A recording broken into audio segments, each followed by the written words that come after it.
الرحیم الحمد للہ رب العالمین والصلاة والسلام علی سید الانبیاء والمرسلین محمد وعلی آلہ وصحبہ اجمعین اما بعد قال اللہ تبارک وتعالی فی القرآن المجید والفرقان الحمید فاعوذ باللہ من الشیطان الرجیم بسم اللہ الرحمن الرحیم النبی اولا بالمؤمنین من انفسهم وازواجہ امہاتہم صدق اللہ مولانا العظیم وصدق رسولہ النبی الکریم ونحن على ذلك لمن الشاہدین والشاکرین والحمد للہ رب العالمین اللہم صل علی سیدنا محمد وعلى آل سیدنا محمد واصحاب سیدنا محمد وبارک وسلم سبحانک لا علم لنا الا ما علمتنا انک انت العلیم الحکیم رب اشرح لی صدری ویسر لی امری واحلل عقدۃ من لسانی یفقہ قولی رب زدنی علما۔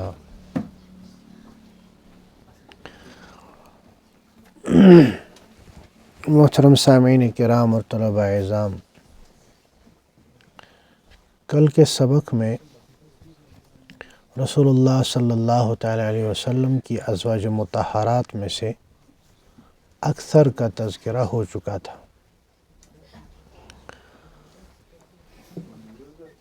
چنانچہ حضرت خدیجۃ الکبریٰ رضی اللہ تعالیٰ عنہ ان کا بھی تذکرہ ہو گیا تھا، حضرت زینب بنت خزیمہ رضی اللہ تعالیٰ عنہ ان کا بھی تذکرہ ہو گیا تھا، حضرت سودہ رضی اللہ تعالیٰ عنہ کا بھی تذکرہ ہو گیا تھا، حضرت عائشہ صدیقہ رضی اللہ تعالیٰ عنہ کا بھی تذکرہ ہو گیا تھا، حضرت حفصہ رضی اللہ تعالیٰ عنہ کا بھی تذکرہ ہو گیا تھا، اور حضرت زینب بنت جحش رضی اللہ تعالیٰ عنہ ان کا بھی تذکرہ ہو چکا تھا۔ آج کے سبق میں ان کے علاوہ جو باقی ازواج مطہرات ہیں ان کا تذکرہ کریں گے، اور اسی طرح رسول اللہ صلی اللہ علیہ وسلم کی جو اولاد ہیں ان کا بھی تذکرہ کریں گے۔ چنانچہ 7ویں نمبر پر جن کے ساتھ رسول اللہ صلی اللہ علیہ وسلم نے نکاح فرمایا ان کا نام ام المؤمنین حضرت جویریہ بنت حارث رضی اللہ تعالی عنہ ہے۔ حضرت جویریہ رضی اللہ تعالی عنہ یہ بنو المستلق ایک خاندان ہے، قبیلہ ہے، اس کے سردار تھے حارث بن زرار، یہ انہی کی بیٹی ہے۔ ان کا پہلا نکاح مصافح بن صفوان سے ہوا تھا، وہ ایک غزوے میں مارا گیا، تو اس کے بعد ان کے ساتھ رسول اللہ صلی اللہ علیہ وسلم نے نکاح فرمایا اور 400 درہم مہر مقرر ہوا۔ ان کا تفصیلی واقعہ کہ یہ کس طرح رسول اللہ صلی اللہ علیہ وسلم کے نکاح میں آئی تھی، غزوہ بنو المستلق میں اس کا تذکرہ ہو چکا ہے۔ سن 5 ہجری میں آپ صلی اللہ علیہ وسلم نے ان کے ساتھ نکاح کیا، اور 50 ہجری میں ان کا انتقال ہو گیا۔ تقریباً 65 سال کی عمر میں ان کا انتقال ہوا مدینہ منورہ میں، اور جنت البقیع میں ان کو دفن کیا گیا۔ مروان بن الحکم جو اس وقت مدینہ کا امیر تھا، اس نے نماز جنازہ پڑھائی۔ اللہ تعالیٰ نے ان کو عبادت کا بڑا خاص ذوق عطا فرمایا تھا۔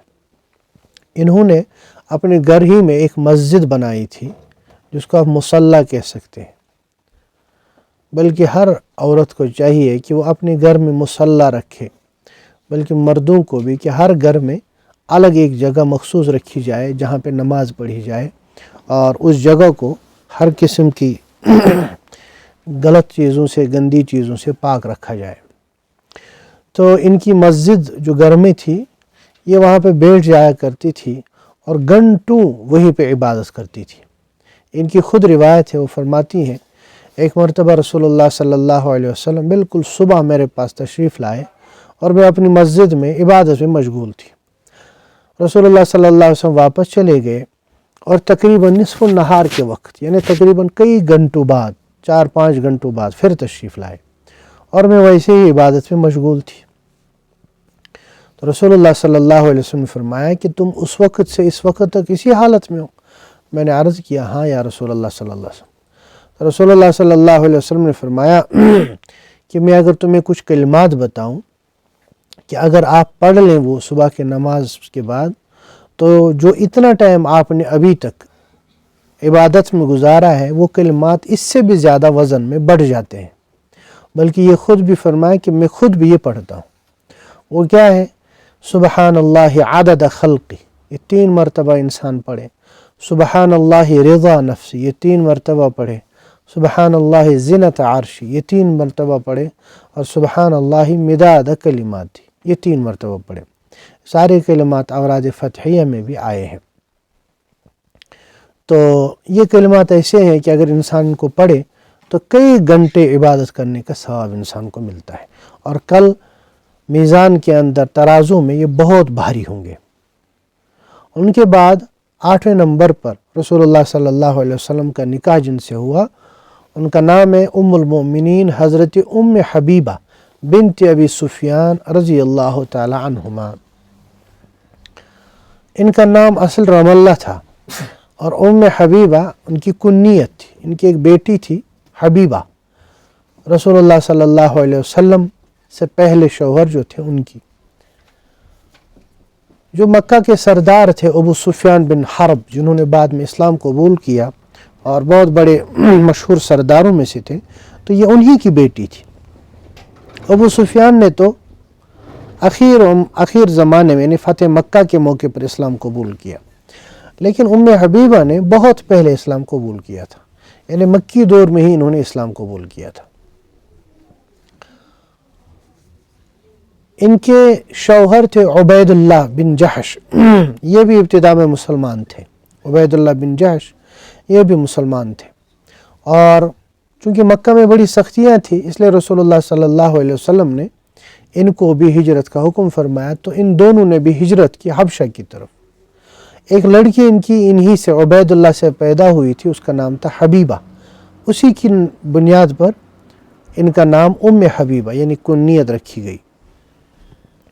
جب حضرت ام حبیبہ حبشہ چلی گئی تو ان کے شوہر مرتد ہو گئے وہاں، یعنی وہ اسلام سے ہی پھر گئے، چونکہ وہاں اکثر عیسائی تھے، وہاں انہی کے ساتھ گل مل گئے یہ، اور ام حبیبہ جو ہے مکمل اسلام پر رہی۔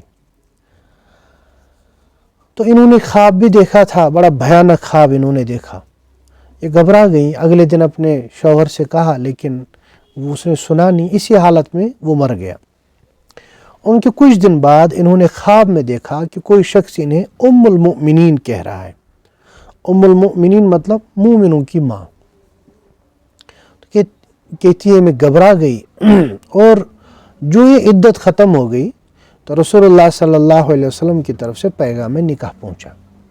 اب رسول اللہ صلی اللہ علیہ وسلم مکہ میں تھے، یہ حبشہ میں تھی، تو رسول اللہ صلی اللہ علیہ وسلم نے حضرت عمر بن امیہ ضمری کو نجاشی بادشاہ کے پاس بھیجا اور کہا کہ ام حبیبہ ان سے آپ میرے نکاح کا تذکرہ کریں، تو اگر انہوں نے مانا تو میری طرف سے آپ وکیل بن کے نکاح پڑھائیں۔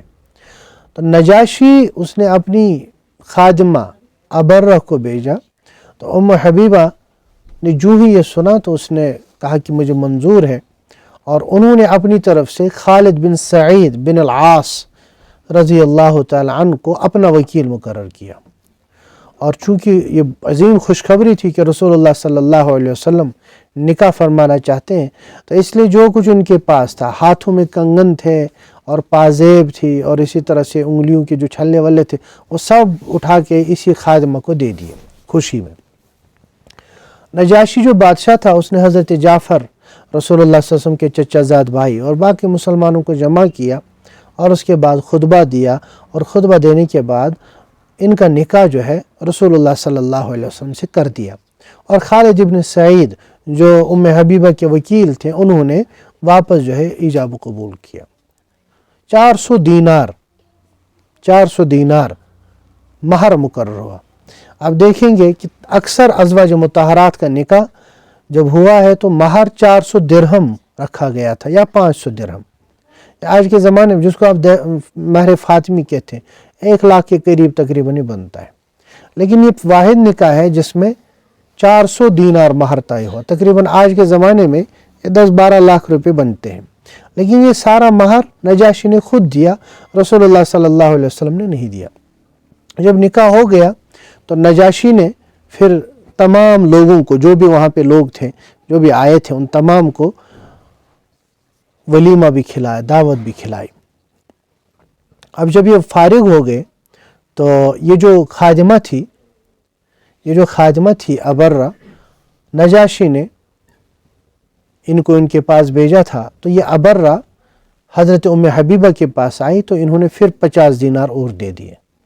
لیکن ابرہ نے یہ ساری چیزیں واپس کر دی، پہلی چیزیں بھی اور یہ بھی. کہا کہ بادشاہ نے مجھے تاکید کی ہے کہ آپ اس سے کچھ بھی نہ لیں. اور پھر یہ بھی فرمایا اس ابرہ نے کہ میں الحمدللہ اسلام قبول کر چکی ہوں، اور آپ بس ایک بات یاد رکھیں کہ جب آپ واپس چلے جائیں تو رسول اللہ صلی اللہ علیہ وسلم سے میرا سلام کہہ دینا. بہرحال شام کو یہ جو بادشاہ تھا نجاشی، اس کی جتنی بیگمیں تھی، باقی خادمہ تھی، تو ان سب نے عود، عنبر اور باقی ہدایہ تحائف ام حبیبہ رضی اللہ تعالی عنہ کو بھیج دیے. تو انہوں نے وہ سب بچا کے رکھے، اور پھر جب رسول اللہ صلی اللہ علیہ وسلم کے پاس وہ آئیں تو وہ ساری چیزیں پیش کر دی. اور اسی موقع پر وہ ابرہ کا سلام بھی یاد رکھا تھا انہوں نے، کیونکہ نکلتے وقت بھی اس ابرہ نے یہ درخواست کی تھی کہ رسول اللہ صلی اللہ علیہ وسلم سے میرا سلام کہنا. تو انہوں نے رسول اللہ صلی اللہ علیہ وسلم سے ان کا سلام پہنچایا، اور آپ صلی اللہ علیہ وسلم نے وعلیہ السلام ورحمۃ اللہ وبرکاتہ فرمایا. 44 ہجری میں مدینہ منورہ میں ان کا انتقال ہو گیا. بعض کہتے ہیں دمشق میں انتقال ہوا، بعض کہتے ہیں مدینہ منورہ میں انتقال ہوا. بہرحال حضرت ام حبیبہ رضی اللہ تعالی عنہ بہت عابدہ زاہدہ تھی، اور آپ نے پیچھے دیکھا کہ ان کے جو والد تھے ابو سفیان، جب انہوں نے اسلام قبول نہیں کیا تھا اور وہ مدینہ طیبہ آئے تھے تو ام حبیبہ نے ان کو رسول اللہ صلی اللہ علیہ وسلم کے مبارک بستر پر بیٹھنے بھی نہیں دیا، اپنے والد کو بیٹھنے نہیں دیا. کہا تم مشرک ہو، تم نجس ہو، ناپاک ہو، اور یہ رسول اللہ صلی اللہ علیہ وسلم کا مبارک اور پاک بستر ہے، اس پہ آپ نہیں بیٹھ سکتے. بہرحال ان نے بھی بڑی محنت کی ہے ان کے اسلام لانے میں، اور اللہ تعالیٰ نے پھر ان کے والد صاحب کو بھی اسلام عطا فرمایا. اس کے بعد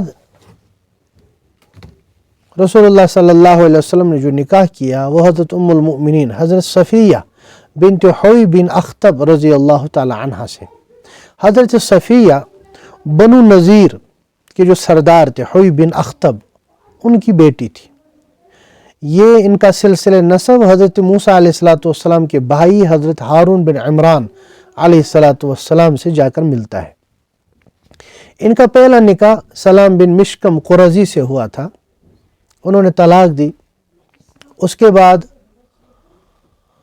کنانہ بن ابی الحقیق سے ان کا نکاح ہو گیا. یہ جو کنانہ ہے غزوہ خیبر میں اس کو قتل کیا گیا، اور اس کے بعد رسول اللہ صلی اللہ علیہ وسلم نے ان کے ساتھ نکاح فرمایا. چنانچہ اسی موقع پر عجیب و غریب ولیمہ ہوا، وہ یہ کہ رسول اللہ صلی اللہ علیہ وسلم نے ایک دسترخوان بچھوایا، چمڑے کا دسترخوان تھا، وہ بچھایا گیا. اور اس کے بعد حضرت انس رضی اللہ تعالی عنہ ان سے فرمایا کہ آپ اعلان کر دو کہ جس کے پاس جو ہے وہ سارا جمع کر کے لے آئے. کسی کے پاس کھجوریں تھی، کسی کے پاس پنیر، کسی کے پاس ستو، کسی کے پاس گھی، ان تمام نے وہ دسترخوان پہ ڈالا. اور رسول اللہ صلی اللہ علیہ وسلم نے فرمایا کہ یہ سارا ولیمہ ہے، اس کو کھا لو. تو اس سے پتہ چلتا ہے ولیمہ کے لیے جو ہم نے یہ طے رکھا ہے کہ کوئی ذبح کرنا ضروری ہے، یہ کوئی ضروری نہیں ہے، بلکہ رسول اللہ صلی اللہ علیہ وسلم ہمیشہ ہلکا پھلکا ولیمہ دیتے تھے. صرف ایک موقع پر رسول اللہ صلی اللہ علیہ وسلم نے بکری ذبح کر کے لوگوں کو کھلائی ہے. حضرت صفیہ جب نکاح میں آئی تو ان کی آنکھ کے اوپر ایک نشان تھا. رسول اللہ صلی اللہ علیہ وسلم نے فرمایا یہ نشان کیسا ہے؟ تو حضرت صفیہ کہنے لگی کہ ایک روز میں اپنے شوہر جو سابق شوہر تھے ان کے پاس تھی کہ میں نے خواب دیکھا کہ ایک چاند جو ہے وہ میری گود میں آ گرا ہے.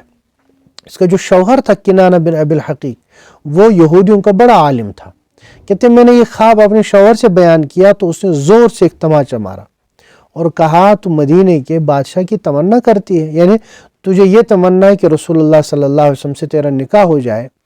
یعنی انہوں نے تو خواب دیکھا تھا، حالانکہ ان کی کوئی غلطی نہیں ہے، لیکن اس کی تعبیر یہ تھی کہ رسول اللہ صلی اللہ علیہ وسلم ان سے نکاح فرمائیں. اللہ تبارک و تعالیٰ نے ان کو جو ہے بہت زبردست حسن و جمال عطا کیا تھا، فہم و فراست عطا کیا تھا، اور اللہ تبارک و تعالیٰ نے ان کو زبردست علم و زہد عطا فرمایا تھا. رسول اللہ صلی اللہ علیہ وسلم نے ان کی سچائی کی اور ان کے ایمان کی گواہی دی ہے.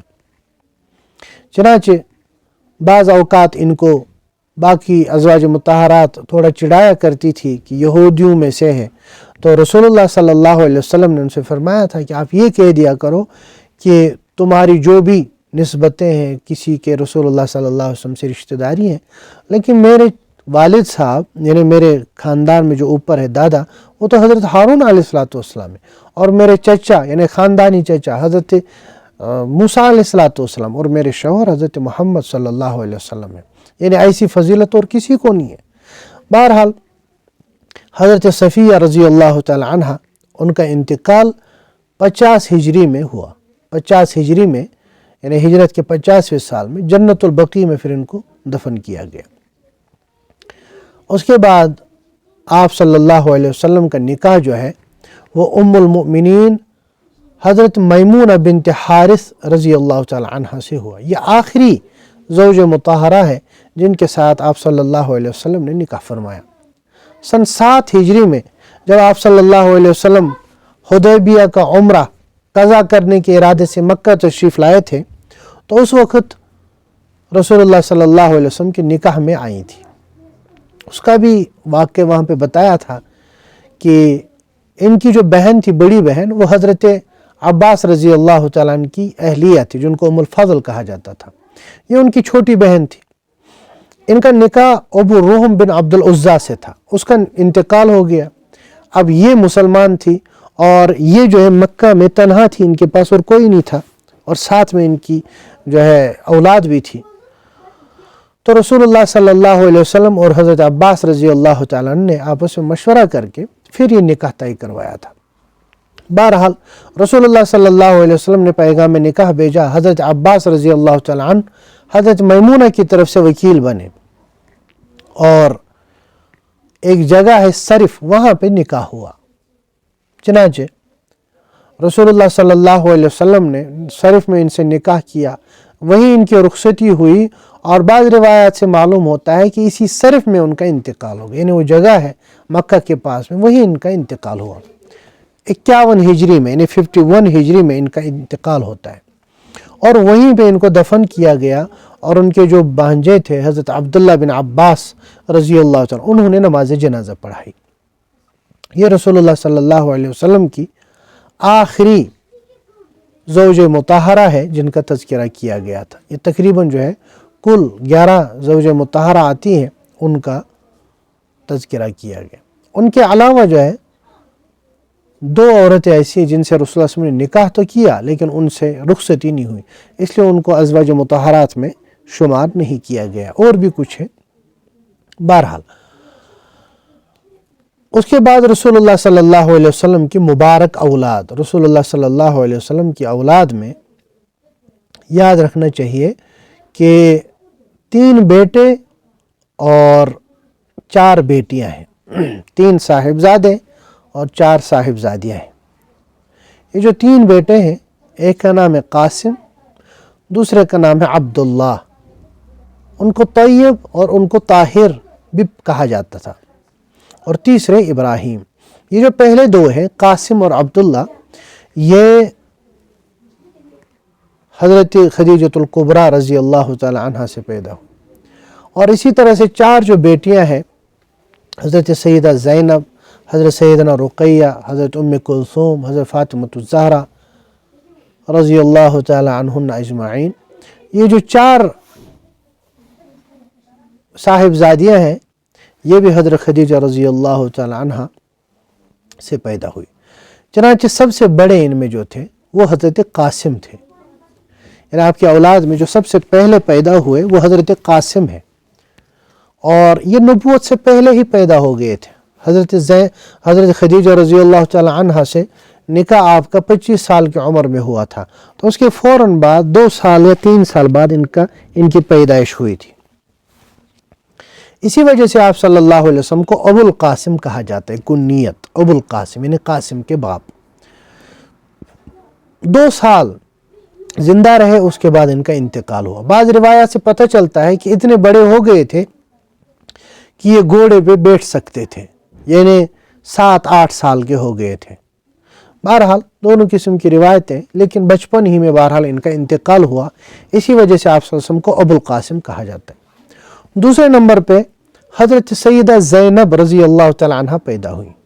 یہ آپ کی صاحبزادیوں میں سب سے بڑی ہیں۔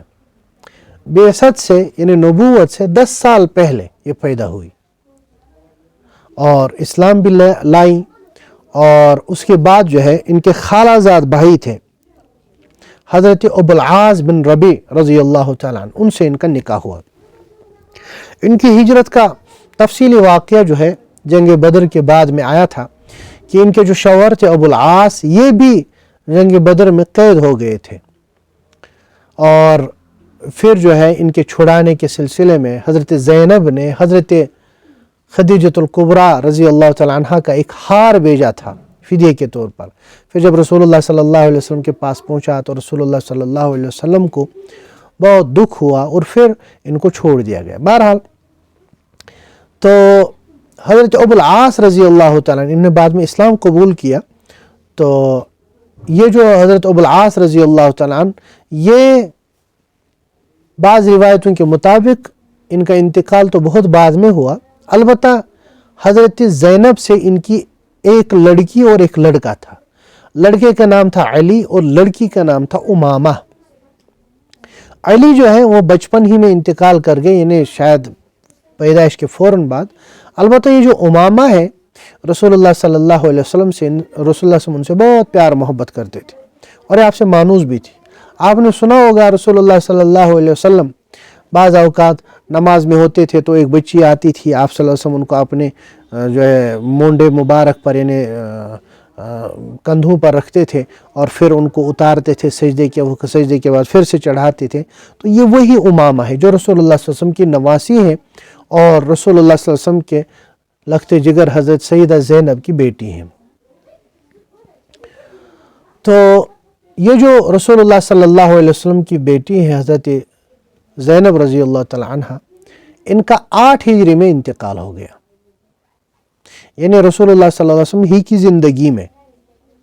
یہ پیچھے آپ نے پڑھا تھا، یہ فتح مکہ کے بعد جو ہے ان کا انتقال ہوا ہے۔ اور جو ان کی بیٹی تھی امامہ، حضرت امامہ، حضرت فاطمہ رضی اللہ تعالیٰ عنہ، جن کا نکاح حضرت علی رضی اللہ تعالیٰ عنہ سے ہوا تھا۔ حضرت علی رضی اللہ تعالیٰ عنہ کی زوجیت میں جب تک حضرت فاطمہ تھی تب تک تو کسی سے حضرت علی نے نکاح نہیں کیا۔ پھر جب حضرت فاطمہ کا انتقال ہوا تو اس کے بعد حضرت علی رضی اللہ تعالیٰ نے اسی امامہ رضی اللہ تعالیٰ عنہ سے نکاح کیا تھا، اور پھر حضرت علی رضی اللہ تعالیٰ کی جب شہادت ہوئی تو اس کے بعد حضرت مغیرہ بن نوفل رضی اللہ تعالیٰ عنہ، انہوں نے نکاح کیا تھا حضرت امامہ رضی اللہ تعالیٰ عنہ سے۔ بہرحال حضرت امامہ سے ایک بچہ پیدا ہوا تھا یحییٰ، لیکن ان کا بھی انتقال ہوا۔ غرض یہ کہ رسول اللہ صلی اللہ علیہ وسلم کی جو صاحبزادی تھی حضرت زینب، ان کی صرف ایک اولاد زندہ رہی حضرت امامہ، لیکن ان کی پھر کوئی اولاد زندہ نہیں رہی، اس لیے ان سے سلسلہ نسب نہیں چلا۔ دوسری ان کے بعد جو پیدا ہوئی حضرت رقیہ رضی اللہ تعالی عنہ۔ حضرت رقیہ اور ان کے بعد تیسرے نمبر پہ ہیں حضرت ام کلثوم رضی اللہ تعالی عنہ۔ حضرت رقیہ اور حضرت ام کلثوم، ان دونوں صاحبزادیوں کا نکاح آپ صلی اللہ علیہ وسلم نے ابو لہب کے بیٹوں سے طے کیا تھا۔ رقیہ کا عتبہ بن ابی لہب سے اور ام کلثوم کا عتیبہ بن ابی لہب سے نکاح ہوا تھا۔ بعض روایتوں سے پتہ چلتا ہے صرف طے ہو گیا تھا، بعض سے پتہ چلتا ہے نکاح تو ہو گیا تھا، البتہ رخصتی نہیں ہوئی تھی۔ اور پھر جب وہ واقعہ ہوا، جب رسول اللہ صلی اللہ علیہ وسلم نے سب قریش کو جمع کیا، بنو ہاشم کو خاص طور پر، اور اس موقع پر دعوت دی، اور اس نے ابو لہب نے کہا تھا تبا لک لہذا جمعتنا، یعنی رسول اللہ صلی اللہ علیہ وسلم کو برا بلا کہا تھا، پھر تبت یدا ابی لہب یہ صورت نازل ہو گئی تھی، تو ابو لہب بدبخت نے اس وقت اپنے بیٹوں کو بلایا اور کہا کہ اگر تم محمد کی بیٹیوں کو طلاق نہ دو گے تو سمجھ لینا کہ تمہارا میرے ساتھ سونا بیٹھنا سب کچھ حرام ہے، یعنی میرا تمہارے ساتھ کوئی تعلق نہیں ہے۔ تو یہ دونوں آگے تھے، اور پھر انہوں نے رسول اللہ صلی اللہ علیہ وسلم کی ان دونوں بچیوں کو طلاق دے دی تھی نکاح کے بعد ہی۔ اب جب طلاق ہو گئی، اللہ تبارک و تعالیٰ نے ان کے لیے خیر اسی میں رکھی تھی کہ رسول اللہ صلی اللہ علیہ وسلم نے حضرت رقیہ کا نکاح حضرت عثمان غنی رضی اللہ تعالیٰ سے کر دیا۔ حضرت عثمان غنی رضی اللہ تعالیٰ سے ان کا نکاح ہو گیا۔ پھر حضرت عثمان جب حبشہ کی طرف جو انہوں نے ہجرت کی تو حضرت رقیہ بھی ساتھ تھی، بلکہ یہ پہلا کپل ہے جنہوں نے ہجرت کی ہے۔ چنانچہ رسول اللہ صلی اللہ علیہ وسلم نے فرمایا تھا کہ یہ حضرت عثمان جو ہے یہ پہلا وہ انسان ہے جس نے اپنے گھر والوں کے ساتھ، یعنی اپنی بیوی کے ساتھ ہجرت کی ہے، حضرت لوط علیہ السلام کے بعد۔ حضرت لوط علیہ السلام نے بھی اپنے گھر والوں کے ساتھ ہجرت کی تھی۔ تو حضرت رقیہ کا نکاح حضرت عثمان سے ہو گیا، اور پھر ان کا ایک بچہ بھی پیدا ہو گیا، اس کا نام عبداللہ رکھا گیا، لیکن 6 سال کی عمر میں ان کا بھی انتقال ہو گیا۔ جب رسول اللہ صلی اللہ علیہ وسلم غزوہ بدر کے لیے روانہ ہوئے تھے تو حضرت رقیہ بیمار تھی، تو اس وجہ سے حضرت عثمان رضی اللہ تعالیٰ غزوہ بدر میں شریک نہیں ہو سکے۔ آپ صلی اللہ علیہ وسلم نے حکم دیا تھا کہ ان کی تیمارداری کریں، اور حضرت زید ابن حارثہ رضی اللہ تعالیٰ عنہ وہ جب فتح کی خوشخبری لے کر مدینہ طیبہ آئے تھے تو حضرت رقیہ کا اسی وقت انتقال ہو گیا تھا۔ اس کا مطلب یہ ہے کہ 2 ہجری میں حضرت رقیہ رضی اللہ تعالیٰ عنہ کا انتقال ہوا تھا، اور ان کا جب انتقال ہو گیا تو رسول اللہ صلی اللہ علیہ وسلم جو پھر تشریف لائے تھے، اور تقریباً ان کی عمر اس وقت 20 سال کی تھی جب ان کا انتقال ہوا۔ اس کے بعد تیسری صاحبزادی ہے حضرت سیدہ ام کلثوم رضی اللہ تعالیٰ عنہ۔ حضرت رقیہ رضی اللہ تعالیٰ عنہ کی جب وفات ہو گئی تو اس کے بعد رسول اللہ صلی اللہ علیہ وسلم نے حضرت ام کلثوم کا نکاح حضرت عثمان رضی اللہ تعالیٰ عنہ کے ساتھ کیا، اور 6 سال تک یہ حضرت عثمان کے ساتھ رہی، اور پھر 9 ہجری میں ان کا بھی انتقال ہو گیا، یعنی حضرت ام کلثوم کا بھی انتقال ہو گیا 9 ہجری میں۔ جب ان کا انتقال ہوا تھا رسول اللہ صلی اللہ علیہ وسلم نماز جنازہ پڑھائی، اور اس کے بعد رسول اللہ صلی اللہ علیہ وسلم کے مبارک آنسو سے جاری بھی ہوئے۔ اسی موقع پر آپ صلی اللہ علیہ وسلم نے حضرت عثمان رضی اللہ تعالیٰ سے فرمایا تھا کہ اگر میرے پاس اور بیٹی ہوتی، بعض روایتوں سے پتہ 10 بیٹیاں ہوتی تو میں عثمان کے نکاح میں دے دیتا۔ چونکہ 2 بیٹیاں رسول اللہ صلی اللہ علیہ وسلم کی ان کے نکاح میں تھی، اس وجہ سے رسول اللہ صلی اللہ علیہ وسلم کہ ان صحابی کو ذو النورین یا ذی النورین کہا جاتا تھا، یعنی 2 نور والے، چونکہ بیٹی جو ہے وہ نور چشم ہوتی ہے، یعنی آنکھ کی روشنی، تو چونکہ دونوں آنکھوں کی روشنی مطلب ذی النورین۔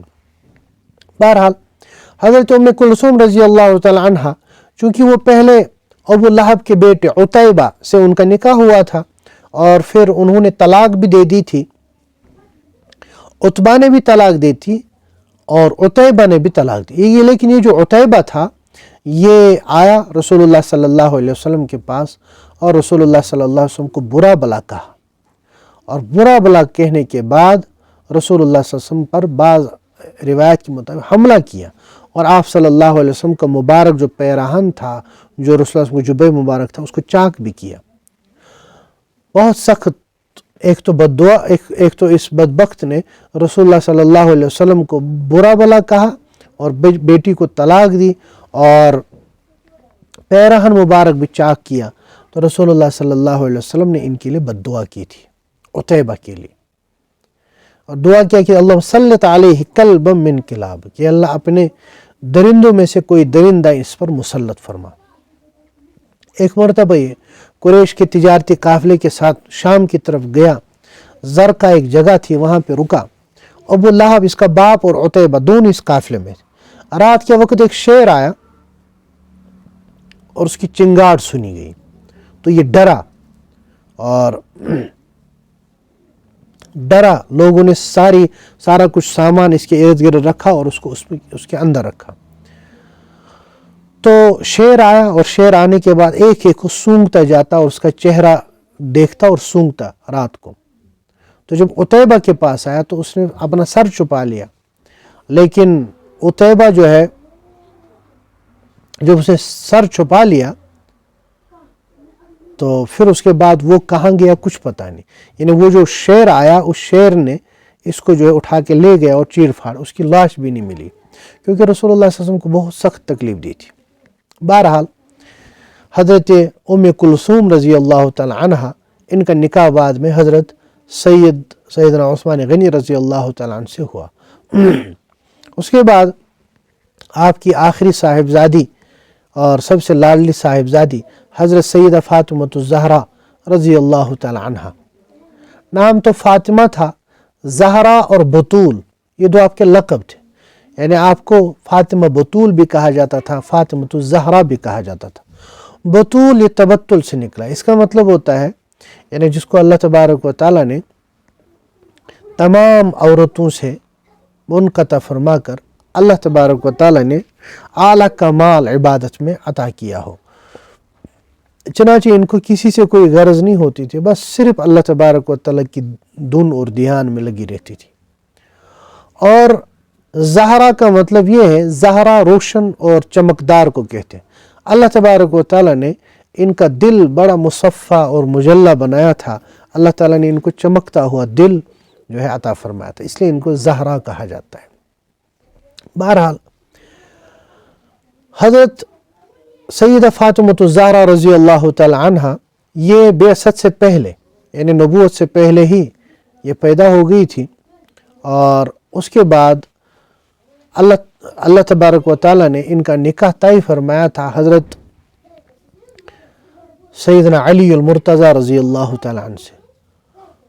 2 ہجری میں حضرت علی کے ساتھ ان کا نکاح ہوا، اور اس کا تفصیلی واقعہ جو ہے پیچھے آیا تھا۔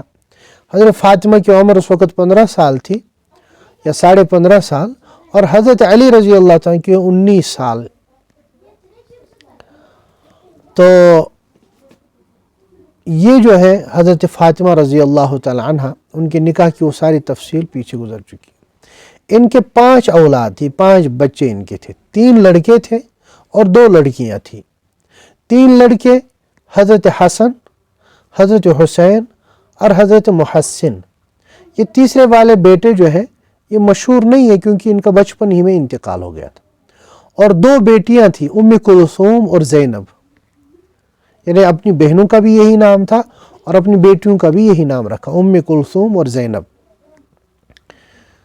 چنانچہ ان کے جو 2 لڑکے ہیں حضرت سیدنا حسن اور حضرت سیدنا حسین رضی اللہ تعالی عنہما، ان سے ساری اولادیں چلی۔ حضرت محسن ان کا انتقال تو بچپن ہی میں ہوا تھا، البتہ حضرت ام کلثوم رضی اللہ تعالی عنہ جو ان کی بیٹی تھی، ان کا نکاح حضرت عمر فاروق رضی اللہ تعالیٰ سے بعد میں ہوا تھا اور ان میں کوئی اولاد نہیں ہوئی تھی۔ اور حضرت زینب رضی اللہ تعالیٰ عنہ کا نکاح حضرت عبداللہ بن جعفر یعنی حضرت جعفر بن ابی طالب، ان کے بیٹے تھے حضرت عبداللہ بن جعفر، ان سے ہوا، اور ان سے جو ہے اولاد بھی ان کی ہوئی تھی۔ رسول اللہ صلی اللہ علیہ وسلم کی یہ جو لخت جگر ہے حضرت سیدہ فاطمۃ الزہرا، جتنی بھی اولاد ہیں آج کے زمانے میں سادات ہیں، جتنے بھی آل رسول ہونے کا دعویٰ کرتے ہیں، وہ سارے کے سارے انہی کی اولاد یعنی حضرت حسن یا حضرت حسین یا انہی کے بچیوں کی اولادوں میں سے ہیں۔ رسول اللہ صلی اللہ علیہ وسلم کی وفات کے بعد 6 مہینے یہ زندہ رہی اور اس کے بعد ان کا انتقال ہوا۔ رمضان کے مہینے میں ان کا انتقال ہوا۔ حضرت عباس رضی اللہ تعالیٰ نے نماز جنازہ پڑھائی، اور حضرت علی اور حضرت عباس اور فضیل ابن عباس، انہوں نے ان کو قبر میں اتارا۔ اللہ تبارک و تعالیٰ نے ان کو خوب فضائل سے عطا فرمایا تھا، بڑے بڑے فضائل ان کے تھے۔ چنانچہ سب سے بڑی فضیلت یہ ہے، ان کو سیدۃ نساء اہل الجنہ کہا جاتا ہے، یعنی جنت کی عورتوں کی سردار۔ جنت میں جتنی بھی عورتیں ہوں گی، جنتی عورتیں، ان کے جو ہے سردار حضرت فاطمۃ الزہرا رضی اللہ تعالی عنہ۔ یہ جو رسول اللہ صلی اللہ علیہ وسلم کی 4 صاحبزادیاں ہیں، ان کا تفصیلی تذکرہ جو ہے بڑی بڑی کتابوں میں ہے، خاص طور پر ایک کتاب ہے بنات اربعہ، حضرت سید سلیمان ندوی رحمۃ اللہ علیہ، ان کی کتاب ہے، بڑی بہترین کتاب ہے، وہ اس کا مطالعہ کرنا چاہیے۔ تو یہ تو 6 اولادیں ہو گئی، حضرت قاسم رضی اللہ تعالیٰ عنہ جن کا اوپر تذکرہ ہوا، حضرت عبداللہ جن کو طاہر بھی طیب بھی کہا جاتا ہے، اور پھر 4 صاحبزادیاں، حضرت زینب، حضرت ام کلثوم، حضرت رقیہ، حضرت ام کلثوم، حضرت فاطمۃ الزہرا، اور آخری اولاد جو ہے وہ حضرت ابراہیم رضی اللہ تعالیٰ عنہ۔ حضرت ابراہیم رضی اللہ تعالیٰ عنہ رسول اللہ صلی اللہ علیہ وسلم کی باندی حضرت ماریہ قبطیہ رضی اللہ تعالیٰ عنہ کے بطن سے تھی۔ یہ 8 ذی الحجہ کو، یہ 8 ہجری کے ذی الحجہ میں، یعنی 8ویں ہجری میں پیدا ہوئے تھے، اور رسول اللہ صلی اللہ علیہ وسلم نے تمام سنتیں جو بھی ہمارے یہاں سنت ہیں، یعنی عقیقہ اور بال کاٹنا اور اسی طرح 2 مینڈے ذبح کرنا، رسول اللہ صلی اللہ علیہ وسلم نے یہ سب کیا تھا، اور ابراہیم ان کا نام بھی رکھا گیا۔ رسول اللہ صلی اللہ علیہ وسلم نے ایک عورت کو طے فرمایا تھا کہ وہ اس کو دودھ پلایا کرے، رسول اللہ صلی اللہ علیہ وسلم خود بھی تشریف لے جاتے تھے، لیکن یہ بھی زیادہ دیر زندہ نہیں رہے، بعض روایتوں کے مطابق 15، بعض روایتوں کے مطابق 16 مہینے زندہ رہے، اس کے بعد ان کا انتقال ہو گیا۔ اور جس دن ان کا انتقال ہوا، عجیب اتفاق کہ اس دن سورج گہن ہوا تھا، یعنی سولر ایکلپس یا سن ایکلپس جس کو آپ کہتے ہیں۔ اور عرب والوں کا یہ گمان تھا، وہ سوچتے تھے کہ جب کوئی برا شخص مرتا ہے تو سورج گہن ہوتا ہے۔ تو آپ صلی اللہ علیہ وسلم نے اس دن خطبہ دیا، بڑا تفصیلی خطبہ دیا، فرمایا جو سورج گہن ہے، چاند گہن ہے، یہ کسی کے موت سے نہیں ہوتا ہے، بلکہ اللہ کی نشانیوں میں سے بڑی نشانیاں ہیں۔ اس وقت تو انسان کو اللہ تبارک و تعالیٰ کے قریب جانا چاہیے، اللہ تبارک و تعالیٰ کے حضور توبہ استغفار کرنی چاہیے، اور انسان کو جو ہے پریشان نہیں ہونا چاہیے، یعنی انسان کو یہ نہیں سوچنا چاہیے کہ کسی کی وجہ سے ہوا ہے۔ آج کے زمانے میں تو اب سائنس نے ترقی کی، اب سب کو معلوم ہے کہ جب سورج ایکلپس ہوتا ہے تو یہ بڑا الارمنگ وقت ہوتا ہے، اس وقت بڑی خطرے کی گھنٹی ہوتی ہے، تو اس وجہ سے اس وقت انسان کو نمازوں کے اندر مشغول ہونا چاہیے۔ چنانچہ بعض روایتوں سے پتہ چلتا ہے آپ صلی اللہ علیہ وسلم نے صرف نماز پڑھی، بعض سے پتہ چلتا ہے صرف دعائیں کی، تو دعا بھی کی اور نماز بھی پڑھی رسول اللہ صلی اللہ علیہ وسلم ایسے موقع پر۔ یہ رسول اللہ صلی اللہ علیہ وسلم کا گھرانہ ہے، جس میں 11 ازواج مطہرات ہیں، اور آپ صلی اللہ علیہ وسلم کی 7 اولادیں ہیں۔ یہاں پہ ایک سوال ہوتا ہے، میں نے کل کے سبق میں بھی اس کی طرف اشارہ کیا تھا کہ رسول اللہ صلی اللہ علیہ وسلم نے کئی عورتوں سے نکاح فرمایا تھا۔ اس مسئلے کو تعدد ازدواج کہا جاتا ہے، یعنی ایک سے زائد عورتوں سے نکاح کرنا۔ تو کچھ معاشروں میں اس کو برا سمجھا جاتا ہے، اور برا سمجھنے کی وجہ یہ ہے کہ انسان سوچتا ہے کہ شاید نکاح اس لیے کیا جاتا ہے ایک سے زیادہ کہ انسان شہوت پوری کرنا چاہتا ہے، حالانکہ ایسی بات نہیں ہے۔ نہ تو نکاح کا مقصد شہوت رانی ہوتا ہے، شہوت پوری کرنا ہوتا ہے، نہ نکاح کا مقصد جو ہے بس عورتوں کے ساتھ لگے رہنا ہوتا ہے، بلکہ نکاح کا مقصد ہی الگ ہے۔ نکاح کا مقصد یہ ہے کہ انسان کی زندگی پاک دامن بن جائے۔ نکاح کا مقصد یہ ہے کہ توالد اور تناسل، یعنی بچے اولادیں ان کے ذریعے سے جو ہے چلے۔ نکاح کے یہ مقاصد ہے، اور نکاح کا مقصد یہ ہے کہ اس کے ذریعے سے عورتوں کی تربیت، عورتوں کی پرورش ہو جائے۔ اس کے بہت سارے جوابات دیے گئے ہیں، اور بڑا اس کے اوپر جو ہے لکھا گیا ہے اسلامی لٹریچر میں۔ البتہ میں 1-2 باتیں ذکر کرتا ہوں۔ ایک بات یہ ہے کہ اس کا ایک جو ہے کاؤنٹر سوال ہے، جس کو ہم الزامی جواب کہتے ہیں، وہ یہ ہے کہ جو بھی اس طرح کے الزامات دینے والے لوگ ہیں، یعنی مسلمانوں پر، ان میں سے اکثر آپ دیکھیں گے وہ یا تو یہودی ہوں گے یا کرسچن ہوں گے یا آج کے زمانے میں ہندو یا اور کسی مذہب سے ہوں گے۔ لیکن یاد رکھیں جب آپ تاریخ انسانیت کے بڑے بڑے لوگوں کو دیکھیں گے، بڑے بڑے لوگوں کو، تو ہر کسی کے یہاں تعدد ازدواج تھا، یعنی ہر کسی کے یہاں ایک سے زائد بیویاں تھیں۔ چنانچہ حضرت سیدنا ابراہیم علیہ السلام کے بارے میں آتا ہے کہ ان کی بھی ایک سے زائد بیویاں تھیں۔ حضرت اسحاق کے بارے میں آتا ہے ان کی بھی متعدد بیویاں تھیں۔ حضرت موسیٰ علیہ السلام کے بارے میں آتا ہے ان کی بھی کئی بیویاں تھیں۔ حضرت سیدنا سلیمان کے بارے میں آتا ہے ان کی بھی کئی بیویاں تھیں۔ حضرت داؤد کے بارے میں تو آتا ہے ان کی 100 بیویاں تھیں۔ تورات، انجیل وغیرہ ان تمام کتابوں میں اس کا تذکرہ ہے۔ اس کے علاوہ اگر آپ ہندوؤں کے یہاں دیکھیں، ان کے جو رام تھے اور باقی جو یہ ان کے جو ہے اوتار جن کو یہ کہتے ہیں، ان کے یہاں بھی بہت ساری بیویاں ہوا کرتی تھی۔ بلکہ رسول اللہ صلی اللہ علیہ وسلم کی بعثت سے پہلے لوگ ایک ایک وقت میں 10 20 عورتوں سے نکاح کرتے تھے اور یوں ہی ان کو جو ہے لٹکائے رکھتے تھے۔ پھر قرآن پاک نے پہلی مرتبہ حکم دیا کہ 4 ہی عورتوں سے آپ نکاح کر سکتے ہیں، 4 سے زیادہ آپ نکاح نہیں کر سکتے۔ 4 ہی عورتوں سے آپ نکاح کر سکتے ہیں، 4 سے زیادہ آپ نکاح نہیں کر سکتے۔ اور رسول اللہ صلی اللہ علیہ وسلم نے اس کا پھر صحابہ کو حکم بھی فرمایا، بلکہ یعنی آپ یہ سمجھے نکاح کے اوپر روک لگائی ہے اسلام نے، نہ کہ دروازہ کھولا ہے۔ جس طرح سلیو سسٹم پہلے ہوتا تھا، یعنی باندیاں بناتے تھے اور اسی طرح غلام بناتے تھے، لوگ اٹھا کے بس یہ اعتراض مسلمانوں پہ ڈال دیتے، اسلام پہ ڈال دیتے، لیکن یہ نہیں سوچتے کہ مسلمان یا اسلام یہ اس کے موجد نہیں ہے، یعنی مسلمانوں نے سلیو سسٹم شروع نہیں کیا ہے۔ بلکہ جب آپ تاریخ پڑھیں گے، ہسٹری پڑھیں گے، ورلڈ ہسٹری، تو آپ کو پتہ چلے گا کہ اسلام سے ہزاروں سال پہلے جو الیگزینڈر تھا، جس کو الیگزینڈر دی گریٹ کہا جاتا ہے، حالانکہ نہیں کہنا چاہے الیگزینڈر دی گریٹ، کیونکہ وہ کون سا گریٹ تھا، وہ تو ناکام انسان تھا۔ چنانچہ کچھ مورخین نے حضرت عمر فاروق رضی اللہ تعالیٰ عنہ اور الیگزینڈر ان کے درمیان یعنی موازنہ کیا ہے اور بیان کیا ہے کہ حضرت عمر فاروق رضی اللہ تعالیٰ نے الیگزینڈر سے زیادہ حصے کے اوپر قبضہ کیا تھا اور اس کے اوپر ان کی حکومت چلتی تھی، اور ان کا جو زمانہ حکومت تھا وہ عدل و انصاف سے اتنا پور تھا کہ الیگزینڈر جیسے 100 بندے بھی جو ہے ویسا عدل و انصاف قائم نہیں کر سکتے۔ تو اور بھی بہت ساری چیزیں ہیں۔ تو بہرحال ایسی ضمن بات آ گئی کہ الیگزینڈر کے بارے میں آتا ہے، حالانکہ وہ اسلام سے ہزاروں سال پہلے اس نے جو ہے کتنے لوگوں کو، ہزاروں لوگوں کو اس نے غلام بنایا، یعنی اس زمانے میں بھی یہ سلیو سسٹم تھا۔ اس کے بعد ایک بڑے بادشاہ کا نام آتا ہے بخت نصر۔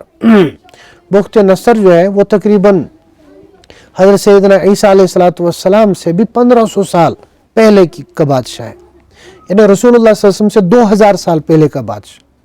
اس نے بیت المقدس کے اوپر حملہ کیا، تاریخ عالم میں ایسی باتیں ہیں، اس نے حملہ کیا اور 70,000 یہودیوں کو اس نے سلیو بنایا۔ اب اگر یہ اسلام میں ہے اور اسلام نے اس کو شروع کیا ہے تو بھئی یہ اسلام سے 2,000 4,000 سال پہلے یہ سلیو، یہ باندیاں اور یہ غلام کہاں سے بن رہے تھے؟ تو اس کا مطلب یہ ہے کہ اسلام نے یہ سسٹم یعنی بنایا نہیں ہے۔ تو پھر کیا ہوا؟ اسلام نے، جب آپ غور کریں گے، اسلام نے آہستہ آہستہ اس سلیو سسٹم کو ختم کیا ہے۔ وہ کیسے؟ اب دیکھیں، رسول اللہ صلی اللہ علیہ وسلم سے پہلے غلام کا کون سا حق تھا دنیا میں؟ کیا کسی غلام کو، کسی سلیو کو کوئی حق دیا جاتا تھا؟ غلام کو جانوروں سے بھی بدتر سمجھا جاتا تھا۔ اب مکہ کے معاشرہ آپ نے پڑھا کہ مکہ کے اندر غلاموں کے ساتھ کیسا سلوک کیا جاتا تھا، ان کے ساتھ تو انسانیت کا بھی برتاؤ نہیں کیا جاتا تھا۔ رسول اللہ صلی اللہ علیہ وسلم نے حکم فرمایا کہ بھئی یہ تمہارے بھائی ہیں، یہ تمہارے، اللہ تبارک و تعالیٰ نے ان کو تمہارے ماتحت رکھا ہے، لیکن تمہارے بھائی ہیں، ان کے ساتھ حسن سلوک کرو۔ بلکہ آخری الفاظ جو رسول اللہ صلی اللہ علیہ وسلم کے مبارک زبان سے نکلے وفات کے وقت، فرمایا الصلاۃ وما ملکت ایمانکم، کہ نماز کی فکر کرو اور ان ماتحتوں کی جو غلام ہیں، یہ جو ہے ان کی فکر کرو، یعنی ان کے حقوق ادا کرو۔ اب کوئی انسان یہ کہے، اب دیکھیں اسلام میں بیان کیا گیا کہ بھئی اگر ایک غلام کو تم آزاد کرو گے تو کتنا ثواب ملے گا، ایک غلام کو تم نے آزاد کیا اتنا ثواب ملے گا۔ بلکہ یہاں تک آئے اگر آپ نے قسم کبھی کھائی اور قسم آپ کی ٹوٹ گئی تو اس قسم کے ٹوٹنے پر آپ غلام آزاد کریں، اور یہ غلطی آپ سے ہوئی تو یہ غلام آزاد کریں۔ کیا کبھی کسی نے تصور کیا ہے کہ اسلام سے پہلے کوئی غلام ایسا ہو جو غلام اپنے معاشرے میں بڑا سمجھا جاتا ہو، جس غلام کی بڑی عزت کی جاتی ہو؟ آپ دیکھیں حضرت سیدنا بلال حبشی رضی اللہ تعالیٰ عنہ جو حبشہ کے تھے اور ان کو غلام بنایا گیا تھا مکہ میں، ان کو اسلام کے ذریعے سے اللہ تبارک و تعالیٰ نے رسول اللہ صلی اللہ علیہ وسلم نے کیسی عزت عطا فرمائی کہ ان کا تذکرہ رسول اللہ صلی اللہ علیہ وسلم کے تذکرے کے ساتھ کیا جاتا ہے۔ آج لوگ فخر کرتے ہیں کہ بلال حبشی رضی اللہ تعالیٰ سے ہماری نسبت ہو جائے۔ ان کو کہا کہ مؤذنین کے سردار ہوں گے قیامت کے دن۔ رسول اللہ صلی اللہ علیہ وسلم نے فرمایا کہ جنت میں جا رہا تھا، میں نے اپنے سامنے کسی کے چلنے کی آواز سنی اور وہ بلال حبشی تھے، انہیں غلام تھے، اور انہی غلاموں میں حضرت زید ابن حارثہ ہے جن کو رسول اللہ صلی اللہ علیہ وسلم نے اپنا منہ بولا بیٹا بنایا۔ ان کے بیٹے حضرت اسامہ بن زید، ان کو لشکر کا امیر بنایا۔ ان کو رسول اللہ صلی اللہ علیہ وسلم نے ان کی ماتحت میں ابو بکر، عمر، عثمان، علی، ان تمام کو رکھا۔ انہیں اسلام نے سلیو سسٹم کو آہستہ آہستہ ختم کرنے کی کوشش کی۔ اگر اسلام سے پہلے سلیو سسٹم ختم ہوا ہوتا تو ہم کہتے جی ٹھیک ہے کسی اور نے محنت کی ہے، لیکن اس سے پہلے کیوں نہیں ہوا؟ کیونکہ رسول اللہ صلی اللہ علیہ وسلم جب محنت کی تب جا کر آہستہ آہستہ آہستہ آہستہ یہ سسٹم ختم ہو گیا۔ بالکل اسی طرح سے یہ جو تعدد ازدواج ہے، تعدد ازدواج یعنی ایک سے زیادہ نکاح کرنا، اسلام سے پہلے بنا روک ٹوک تھا۔ لوگ 10 20 بیویاں کر، میں نے ذکر کیا ایک نے تو 100 بیویاں کی تھی، لیکن جب اسلام آیا اسلام نے اس کے اوپر روک لگائی کہ بھئی 4 سے زیادہ نہیں کر سکتے۔ بلکہ ایک حدیث میں ہے کہ ایک بندے نے 10 کیے تھے، رسول اللہ صلی اللہ علیہ وسلم نے ایک جھنڈا لے کر ایک صحابی کو بھیجا کہ اسے کہو کہ سب کو طلاق دے دے، صرف 4 کو رکھے، نہیں تو جو ہے اس کو قتل کر دیا جائے گا۔ اب اس کا مطلب یہ ہے کہ اسلام نے اس کے اوپر پابندی لگائی۔ البتہ یہ بھی نہیں کہا کہ نہیں صرف ایک سے کر سکتے، اس کی وجہ ہے صرف ایک سے کرنے میں بہت سارے پرابلم ہیں۔ مثال کے طور پر آپ مدینہ منورہ کا معاشرہ لے لیں۔ مدینہ منورہ ایک چھوٹی سی بستی ہے، اس بستی کے اندر جنگ بدر میں 14 صحابہ شہید ہوتے ہیں، اور اس کے بعد جنگ احد میں 70 صحابہ شہید ہوتے۔ ان 70 کی گھروالیاں تھیں اور ان کے بچے تھے۔ اب یہ کس کے سہارے یعنی ان کو کون پالتا؟ ان کو جو ہے کون پالتا؟ آج کے زمانے میں ہم دیکھتے ہیں، آپ یہ سوچ رہے ہوں گے چونکہ کسی کو ان چیزوں کی فکر نہیں ہوتی ہے۔ مثلا آج کے زمانے میں جو ہمارے یہاں بیوہ عورتیں ہیں، بیوہ جس کے شوہر کا انتقال ہو گیا یا مطلقہ ہے، کوئی بھی ویڈیو یعنی چاہے اس کو طلاق دے دی گئی ہے یا اسی طرح سے جو ہے مطلقہ ہے، چاہے وہ اس کا شوہر کا انتقال ہو گیا، کون ان کی فکر کرتا ہے؟ کوئی ان کی فکر نہیں کرتا ہے۔ لوگ سوچتے جی کر رہے ہیں، بیت المال فکر کرتا ہے، وہ سوچتا ہے وہ کرتا ہے، لیکن سر دست کوئی ان کی فکر نہیں کرتا۔ وہ بیچاری جو ہے اللہ بچائے غلط چیزوں میں پھر مبتلا ہو جاتی ہیں، غلط چیزوں میں مبتلا ہو جاتی ہیں۔ اب ایک عورت ہے 30 سال کی عمر میں اس کے شوہر کا انتقال ہو گیا، 30 سال کی عمر میں۔ اب اس کے پاس 2 آپشن ہیں۔ ایک آپشن یہ ہے کہ وہ ایسی زندگی گزارے، دوسری یہ ہے کہ وہ شادی کرے۔ اب اگر یوں ہی زندگی گزارتی ہے تو نہیں گزار سکتی، کیونکہ جنسی تقاضے ہے، وہ تو گناہوں میں مبتلا ہو جائے گی۔ اب اگر وہ یہ کہے کہ میں شادی کرنا چاہتی ہوں، آپ کے معاشرے میں کون ہے ایسا جو کنوارا لڑکا اس کے ساتھ شادی کرے گا؟ آج تو جو ہے شادی شدہ لڑکے، شادی شدہ جن کی شادی ہو چکی ہے، پھر چاہے ڈیورس ہو چکا ہے، چاہے ان کی بیوی کا انتقال ہوتا ہے، وہ بھی نئی نویلی دلہن ڈھونڈتے ہیں۔ وہ بھی کہتے ہیں نہیں جی مجھے جو ہے مطلق اور بیوہ نہیں چاہیے۔ یہ تو ہمارے مسلم معاشرے کا حال ہے۔ یعنی کہنے کا مطلب یہ ہے ان بیواؤں کے ساتھ استحصال ہوتا ہے اور ہر زمانے میں ہوتا آ رہا تھا۔ اس لیے رسول اللہ صلی اللہ علیہ وسلم نے حکم دیا کہ نہیں، ان بیواؤں کو اس طرح نہیں رکھو، بلکہ ان کو کیا کرو، ان کے ساتھ نکاح کرو اور ان کے بچوں کو بھی پالو۔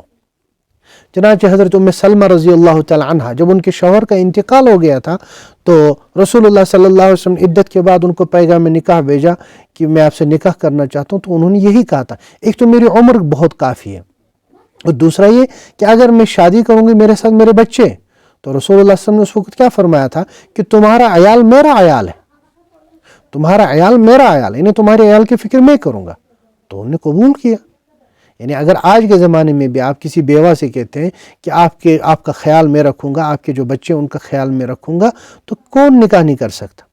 لیکن پرابلم یہ ہے جب ہم کہتے ہیں بھائی نکاح کر سکتے اس سے زیادہ، تو اس کا مطلب سب کنواری ہو، ان بیواؤں کی کوئی فکر نہ ہو۔ اور دوسری بات آپ دیکھیں کہ ریشو بڑھتا جا رہا ہے لڑکیوں کا۔ آپ کے اپنے کشمیر میں جو ہے آپ دیکھیں لڑکیوں کا ریشو دن بدن بڑھتا جا رہا ہے، لڑکے کم اور لڑکیاں زیادہ ہوتی جا رہی ہیں۔ ایک حدیث میں ہے رسول اللہ صلی اللہ علیہ وسلم نے فرمایا اخیر زمانے میں ایک مرد کی پرورش میں، اس کی کفالت میں 50 عورتیں ہوں گی۔ 50 عورتوں کا کیا کرے گا؟ ظاہر سی بات ہے 50 کو نکاح میں نہیں رکھ سکتا، یعنی دن بدن یہ عورتیں بڑھتی جائیں گی۔ اب اس کی فکر کیا ہے؟ پھر اس کا جو ہے یہ مطلب ان کی کفالت کی کیا صورت ہے کہ انسان زیادہ سے زیادہ نکاح کرے تاکہ اس کی کفالت میں اور پھر اس کے بچے جو ہے اس میں آ جائے تو ان کی وہ کفالت کر سکے۔ اور ایک بڑا اہم وہ لاجک ہے، وہ بھی یاد رکھیں، اس کو کہتے ہیں ہمارے یہاں ڈیمانڈ اینڈ سپلائی کا رول۔ مثال کے طور پر آپ کے یہاں سیب بہت بنتے ہیں، یا ہمارے یہاں سیب کے باغات ہیں۔ اب سیب کے باغات جب زیادہ ہوتے ہیں اور فصل بہت زیادہ ہوتا ہے تو فصل زیادہ ہے تو ڈیمانڈ آگے کم ہو جاتی ہے، ڈیمانڈ کم ہو جاتی ہے، اس لیے ریٹ اس کا لو ہو جاتا ہے۔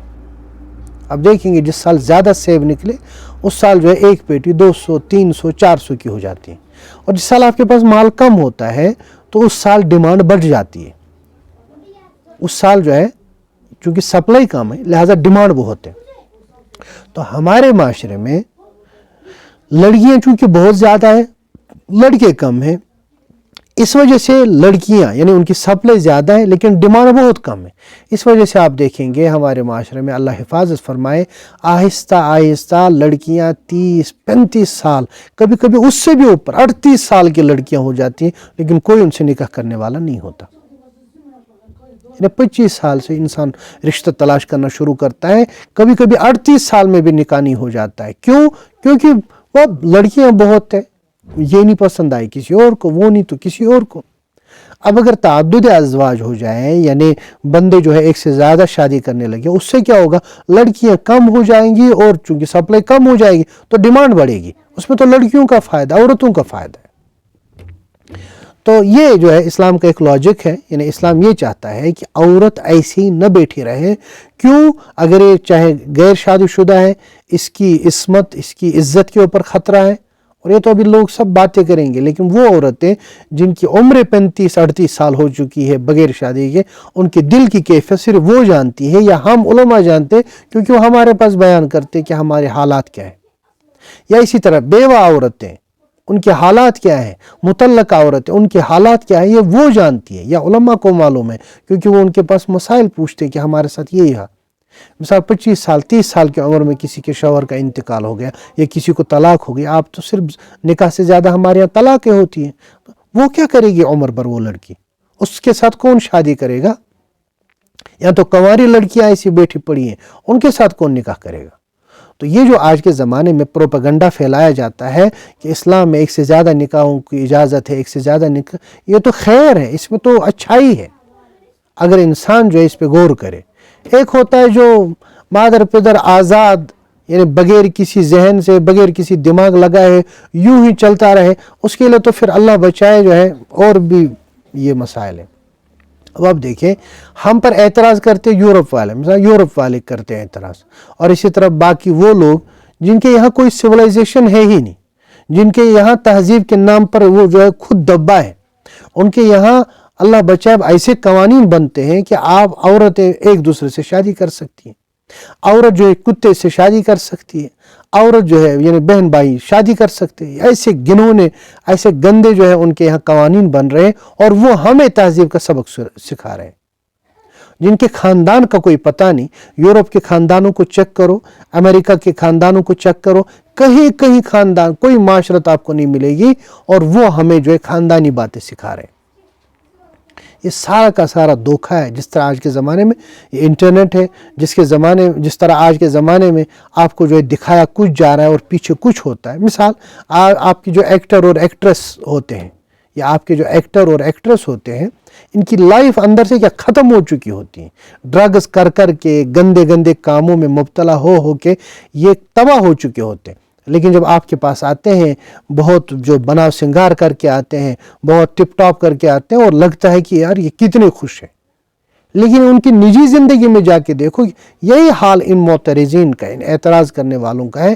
ان کی خود جو ہے ناؤ ڈوبی ہوئی ہے، ان کی زندگی خود تباہ ہو چکی ہے، ان کے خاندان تباہ ہو چکے ہیں، ان کی معاشرتیں تباہ ہو چکی ہیں، ان کی تہذیب اور سویلائزیشن کا جنازہ نکل چکا ہے۔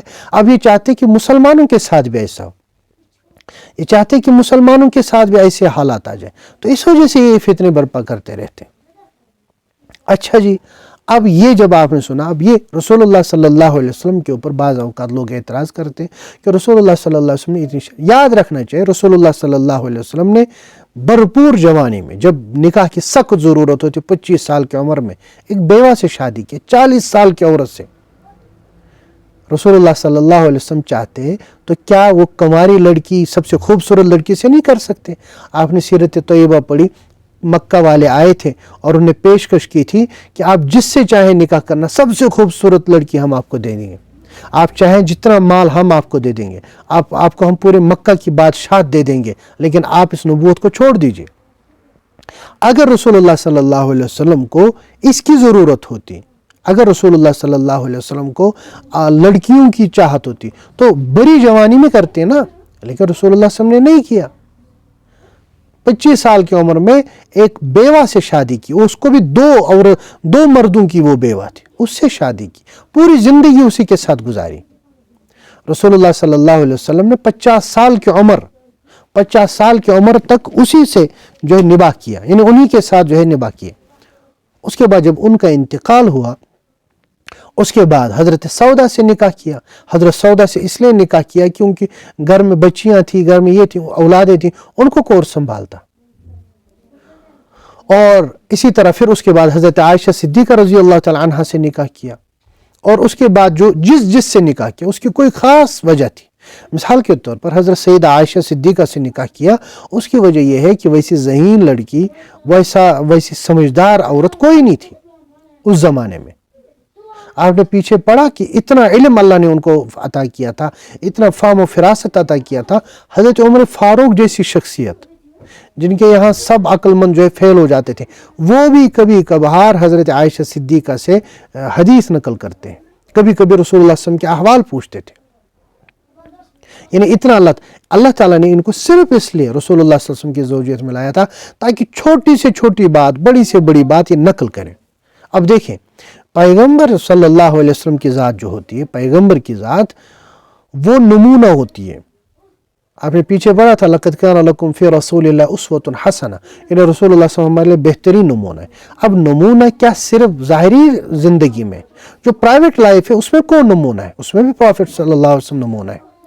اب یہ اندر کی جو پرائیویٹ لائف ہے وہ ہمیں کیسے پتہ چلے کہ میاں بیوی کے آپس میں حقوق کیا ہیں، میاں بیوی کے آپس میں تعلقات کیسے ہونی چاہیے؟ لیکچر دینا بہت آسان ہوتا ہے، البتہ پھر یہ نبھانا، یہ رشتے، ان رشتوں کو کیسے نبھایا جاتا ہے۔ اگر بیوی کبھی ناراض ہو تو شوہر کیسے منائے، شوہر ناراض ہو تو بیوی کیسے منائے، اور کن چیزوں سے شوہر راضی ہوتا ہے، کن چیزوں سے بیوی ناراض ہو جاتی، کن پہ ناراض ہونا چاہیے، کن پہ ناراض نہیں ہونا چاہیے۔ اسی طرح سے اندر جو جنسی مسائل ہیں، یعنی جو ان کی سیکچول ریلیشنز ہیں اندر، وہ کس طرح اس کی اجازت ہے اور کس طرح نہیں کر سکتے آپ، یہ پرائیویٹ لائف ہے، یہ کون بتائے گا؟ یہ ظاہر سی بات ہے، ایسی عورتیں ہونی چاہیے جو عورتیں بہت ذہین ہوں، جو بہت فہیم ہوں، اور ہر چیز کو نوٹ کریں، اور پھر یہ پوری لائف رسول اللہ صلی اللہ علیہ وسلم کی وہ جو ہے امت مسلمہ تک پہنچائے۔ آپ کے یہاں جب غسل کا مسئلہ آتا ہے کتابوں میں، قانون اسلامی غسل کس طرح کریں گے، کون بتائے گا آپ کو؟ حضرت عائشہ کی روایت، حضرت عائشہ فرماتے ہیں رسول اس طرح غسل کیا کرتے، حضرت ام سلمہ کی روایت، وہ فرماتی اس طرح غسل، حضرت حفصہ فرماتی اس طرح غسل کیا کرتے تھے۔ اچھا، اسی طرح عورتوں کی جو مخصوص مسائل ہیں، ظاہر سی بات، کوئی بھی عورت ہو، کیا وہ اپنے مخصوص احوال، جو پیریڈز کے احوال ہیں، وہ کسی دوسرے بندے کو بولے گی؟ سوال ہی نہیں ہے شوہر کے علاوہ کسی کو بتائے۔ اب وہ جو ہے رسول اللہ صلی اللہ علیہ وسلم کی زوج مطہرہ ہے، حضرت عائشہ صدیقہ ہیں، وہ پوچھتی ہیں، حضرت حفصہ پوچھتی ہیں، حضرت ام سلمہ پوچھتی ہیں، یہ ساری پوچھتی ہے گھر کے مسائل، رسول اللہ صلی اللہ علیہ وسلم جواب دے رہے ہیں اور یہ محفوظ رکھ رہے ہیں امت کے لیے۔ تو ہمارے پاس جو یہ فقہ النساء ہے، یعنی فقہ النساء کا مطلب عورتوں کے ریلیٹڈ جو مسائل ہیں وہ ہم تک کیسے پہنچے؟ وہ انہی ازواج مطہرات کے ذریعے سے پہنچے۔ اب اگر ایک ہوتی، مثال کے طور پر ایک ہوتی، مسئلہ وہ کبھی بیمار ہے، کبھی اس کے ساتھ جو ہے کوئی عارضہ ہے، کبھی اس کا میکے جانا ہے، تو تب کے احوال کون ہمیں بتاتا؟ تو اس لیے لازم یہ بنا کہ رسول اللہ صلی اللہ علیہ وسلم کی زوجیت میں ایسی عورتیں آئیں جو زبردست ذہین اور فہیم ہو، اور وہ ہر چیز کو نوٹ کرتے جائیں، وہ ہر چیز کو کاپی کرتے جائیں جو کل پوری امت مسلمہ کی عورتوں کے لیے جو ہے رہنمائی کی حیثیت رکھتی ہوں۔ تو اس لیے اللہ تبارک و تعالیٰ نے رسول اللہ صلی اللہ علیہ وسلم کو اتنی شادیوں کی اجازت دی تھی۔ چنانچہ پیچھے حضرت ابن عمر رضی اللہ تعالیٰ عنہ اور غالباً حضرت ابو ہریرہ کی روایت بھی بیان کی تھی کہ رسول اللہ صلی اللہ علیہ وسلم نے فرمایا میں نے جس سے بھی شادی کی ہے اللہ تبارک و تعالیٰ سے اجازت لے کر شادی کی ہے، یعنی اللہ تعالیٰ نے حکم فرمایا اور جبرائیل کو بھیجا کہ فلاں سے آپ کو نکاح کرنا ہے، فلاں سے آپ کو نکاح کرنا ہے۔ اور مثال کبھی رسول اللہ صلی اللہ علیہ وسلم نکاح کرتے تھے بڑی حکمت کی وجہ سے۔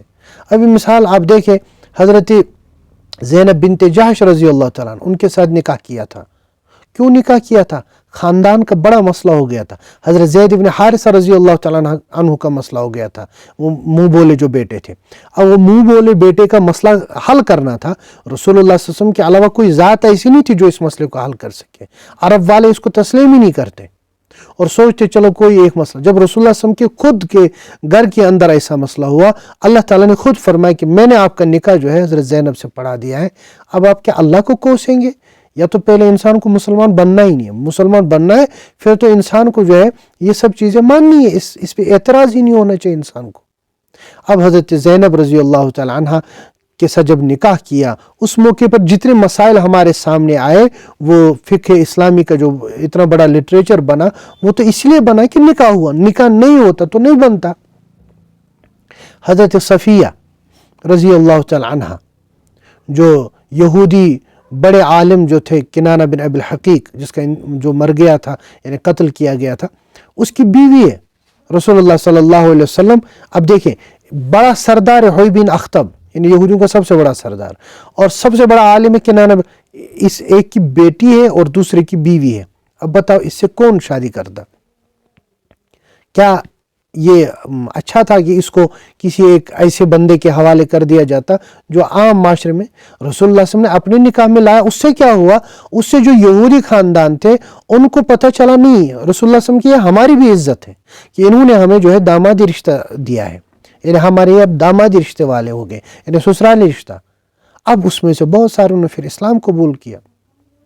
اب آپ نے پیچھے پڑھا حضرت جویریہ رضی اللہ تعالیٰ عنہ جو بنو مستلق کے سردار حارث بن زرار کی بیٹی تھی، ان کے ساتھ جب رسول اللہ صلی اللہ علیہ وسلم نے نکاح کیا، اور نکاح بھی عجیب و غریب طریقے سے ہوا، ان کو سلیو بنا کے لایا گیا، 6000 تقریباً یا 600 یہ مرد اور عورتوں کو جو ہے غلام بنایا گیا۔